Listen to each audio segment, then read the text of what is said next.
Hello friends, आज हम लोग एक नए प्रैक्टिस टेस्ट को सॉल्व करेंगे। क्वेश्चन 1। एक नर्स कार्डियक मॉनिटर को देखते हुए देखती है कि लय अचानक बदल गई है, पी तरंग नहीं है, क्यूआरएस कॉम्प्लेक्स चौड़े हो गए हैं, व निलयी दर नियमित लेकिन 100 से अधिक है। नर्स निश्चित करती है कि मरीज क्या अनुभव कर रहा है।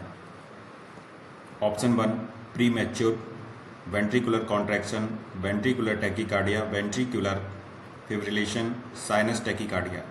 इसका करेक्ट आंसर होगा ऑप्शन बी वेंट्रिकुलर टैकीकार्डिया। देखें इसका, ये एक नॉर्मल ईसीजी है जिसमें पी वेव, क्यूआरएस कॉम्प्लेक्स एवं टी वेव स्पष्ट रूप से दी गई है।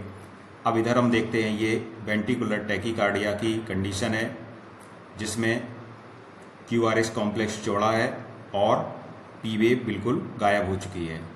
नेक्स्ट क्वेश्चन देखते हैं। अगर न्यास है, कौन से दो हार्मोन उत्पादित करता है? एपिनेफ्रिन व इंसुलिन, मेलाटोनिन व ग्लूकेगॉन, ग्लूकेगॉन व एपिनेफ्रिन, इंसुलिन व ग्लूकेगॉन। तो इसका करेक्ट आंसर होगा ऑप्शन डी इंसुलिन व ग्लूकेगॉन। ये अग्न्याशय से उत्पादित होने वाले दो हार्मोन्स हैं। इसका कुछ एक्सप्लेनेशन देखेंगे। इंसुलिन व ग्लूकेगॉन पैंक्रियाज, डाइजेस्टिव व एंडोक्राइन सिस्टम का एक ग्लैंड है। ये इंसुलिन, ग्लूकेगॉन व सोमैटोस्टैटिन जैसे इम्पोर्टेंट हार्मोन बनाने वाली अंतःस्रावी ग्रंथि है। हम लोग जानते हैं कि पैंक्रियाज हमारी एक्सोक्राइन ग्लैंड में भी आती है और एक्सोक्राइन ग्लैंड भी है, इसलिए इसको एक मिक्स्ड ग्लैंड भी कहते हैं क्योंकि इससे हार्मोन्स और एंजाइम्स दोनों का सीक्रेशन होता है। नेक्स्ट क्वेश्चन देखते हैं। Question number 3। हृदय ध्वनि परिणाम है। ऑप्शन 1 हृदय से होकर रक्त प्रवाह का, महाधमनी से हृदय में रक्त की गति का, हृदय पेशियों के संकुचन का, हृदय कपाटों के बंद होने का। तो जब भी हम स्टेथोस्कोप लगाते हैं तो देखते हैं कि दो साउंड आती हैं, लब और डब। तो ये परिणाम होता है, हृदय ध्वनि परिणाम होते हैं हृदय कपाटों के बंद होने का। ऑप्शन डी इसका बिल्कुल सही होगा। Next question. क्रेनियल तंत्रिकाओं के आकलन के दौरान नर्स मरीज को आईब्रो उठाने, मुस्कुराने व दांत दिखाने के लिए कहती है। ये क्रिया कौन सी क्रेनियल तंत्रिका के बारे में सूचना प्रदान करती है? Olfactory, optic, facial, vagus.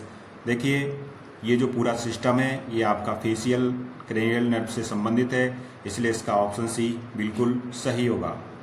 अगला क्वेश्चन देखते हैं। इसमें कुछ नर्व्स के बारे में जानकारी दी गई है, जैसे cranial nerve first olfactory smell के काम आती है, क्रेनियल नर्व सेकंड ऑप्टिक जो विजुअल एक्टिविटी के काम आती है, third oculomotor eye movement, fourth trochlear vertical eye movement, fifth trigeminal facial sensation, six abducens lateral movement of eye balls, seventh facial taste और फेशियल एक्सप्रेशन, एट्थ ऑडिटरी होती, hearing और balance में काम आएगी, नाइन्थ ग्लॉसोफेरेंजियल होगी, test और सॉलिंग में काम आएगी, टेंथ वेगस होगी जो कि sensation in throat and visceral muscles में हेल्प करेगी, 11th एक्सेसरी होगी, हेड शोल्डर मूवमेंट में काम आएगी, हाइपोग्लोसल 12th होगी जो टंग मूवमेंट में काम आएगी। अब देखिए कुछ हम एक्सप्लेनेशन देखते हैं जो कि क्रेनियल नर्व्स के बारे में ही दिया गया है।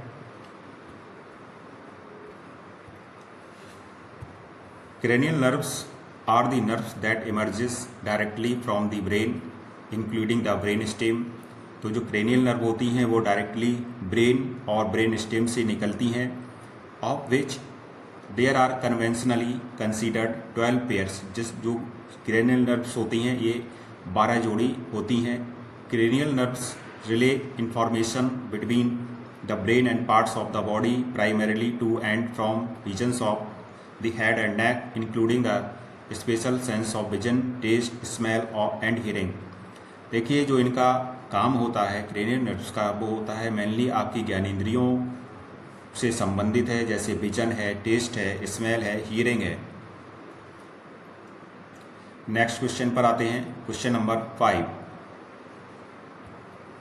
AED का अर्थ है arrhythmia eliminating device, authorised emergency defibrillator, advanced emergency defibrillator, automated external defibrillator. तो इसका करेक्ट आंसर होगा option D, automated external defibrillator. देखिए ये क्या होता है, देखते हैं इसका। ये एक ऑटोमेटिक एक्सटर्नल डिफिब्रिलेटर है जो कि पोर्टेबल होता है, लाइफ सेविंग डिवाइस होती है, design to treat people experiencing sudden cardiac arrest. तो जिन भी पेशेंट में सडन कार्डियक अरेस्ट आ जाता है उनमें इसका यूज किया जाता है। A medical condition in which the heart stops beating suddenly and unexpectedly. Next question, question number 5। द्रव संतुलन का नियमन होता है हृदय द्वारा, फुफ्फुस द्वारा, वृक्क द्वारा, मस्तिष्क द्वारा। तो जो फ्लूइड बैलेंस होता है बॉडी में वो किडनी द्वारा होता है, इसलिए इसका ऑप्शन सी बिल्कुल सही हो जाएगा। नेक्स्ट क्वेश्चन देखते हैं, क्वेश्चन नंबर 7। इलेक्ट्रोलाइट संतुलन का नियमन होता है, इलेक्ट्रोलाइट बैलेंस हो, फ्लूइड बैलेंस हो, ये सभी प्रकार के बैलेंस हमारी किडनी द्वारा संपादित किए जाते हैं, इसलिए इसका भी ऑप्शन बी सही है।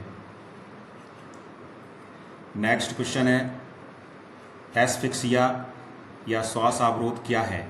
ऑक्सीजन की मात्रा में कमी व सांस में परेशानी, ऑक्सीजन की मात्रा में वृद्धि व धीमा सांस, ऑप्शन सी धीमा सांस, ऑक्सीजन की मात्रा में वृद्धि व अनियमित सांस। तो इसका आंसर होगा ऑप्शन ए, ऑक्सीजन की मात्रा में कमी व सांस में परेशानी को हम एस्फिक्सिया कहते हैं।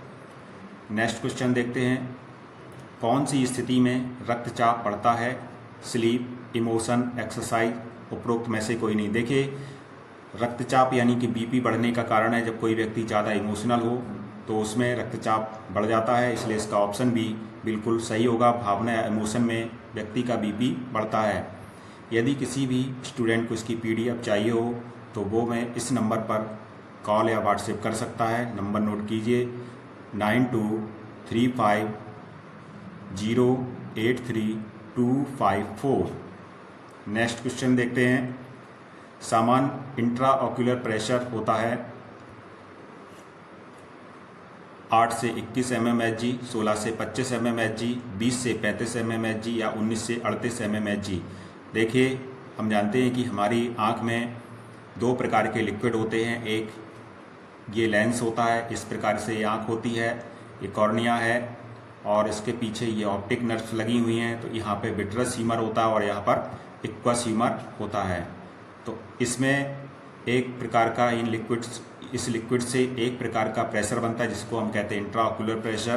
तो उसमें आँख में जो इंट्राऑक्यूलर प्रेशर होता है वो 8 से 21 यानी कि इसमें हमारा ऑप्शन ए बिल्कुल सही होगा, 8 से 21 mmHg होता है। नेक्स्ट क्वेश्चन देखते हैं, निम्नलिखित ECG परिणामों में से कौन सा अल्प पोटेशियम रक्तता यानी कि हाइपोकैलेमिया की उपस्थिति का सूचक है? देखिए हाइपो का मतलब होता है किसी भी सब्सटेंस की हमारे शरीर में कमी हो रही है, तो यहाँ पे पोटेशियम की कमी हो रही है। तो पोटेशियम जिस व्यक्ति में कम होगा उसमें क्या प्रॉब्लम हो सकती है ECG करते टाइम? T तरंग की ऊंची चोटी, ST खंड में डिप्रेशन, QRS कॉम्प्लेक्स का चौड़ापन, दीर्घ PR अंतराल। देखिए अभी मैंने एक क्वेश्चन ऊपर पढ़ाया था कि ECG में QRS कॉम्प्लेक्स चौड़ा हो गया है, तो ये तो आपका वेंट्रिकुलर टैकीकार्डिया में होता है, इसलिए इसका ऑप्शन सी तो हो नहीं सकता है। अब इसमें हमारे 3 ऑप्शन बनते हैं, तो देखते हैं इसका क्या आंसर होगा। ऑप्शन बी इसका बिल्कुल सही है, ST खंड में डिप्रेशन आ जाता है। इसमें जो ST सेगमेंट है उसमें देखते हैं कैसे डिप्रेशन आ रहा है। ये हम देखते हैं एक नॉर्मल ECG है जहाँ पे PQRST, अच्छा इस खंड में डिप्रेशन आ रहा है, ये देखते हैं ये नीचे की ओर चला गया है। तो हाइपोकैलेमिया मतलब हाइपो मीन्स कम और कम होगा तो ST में भी डिप्रेशन हो जाएगा।